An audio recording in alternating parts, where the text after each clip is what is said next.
Le verset du jour, c'est le psaume 46, verset 11. Arrêtez, crie Dieu, reconnaissez que je suis Dieu, je suis celui qui domine les nations et toute la terre. C'est un verset qu'on a entendu par exemple au confinement, parce que les gens ont eu l'impression, c'était certainement pas qu'une impression, d'être arrêtés dans leur activité.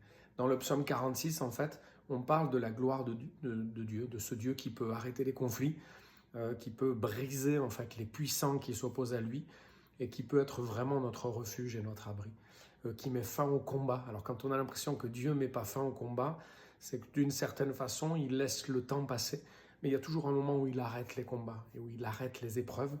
Voilà. Et nous, en fait, je crois qu'avec ce verset, on entend que de temps en temps, il faut s'arrêter. Voilà. Parfois, Dieu nous oblige à nous arrêter, que ce soit une épreuve, une difficulté, une maladie, il nous oblige à réfléchir. Mais c'est intéressant en fait que nous, on puisse s'arrêter nous-mêmes. Voilà, arrêtez et reconnaissez que je suis Dieu. Il y a des gens qui connaissent Dieu, et puis il y en a d'autres qui ont besoin de le découvrir et de le redécouvrir, hein, et de comprendre en fait qu'il est Dieu et qu'il domine sur les nations et sur les peuples. Même si on ne le voit pas toujours, eh bien il faut le croire, il faut croire que Dieu domine. Il y a des choses autour de nous qui se passent et qui sont terribles, on a l'impression que le monde est désorienté, qu'il est perdu, que personne s'en occupe. Et il faut vraiment croire que Dieu s'occupe de ce monde et qu'il domine sur les nations et sur la terre. Arrêtez, crie Dieu. Hein, c'est intéressant de voir que dans ce verset, on voit Dieu qui crie. Hein, vraiment, arrêtez-vous et reconnaissez que je suis Dieu.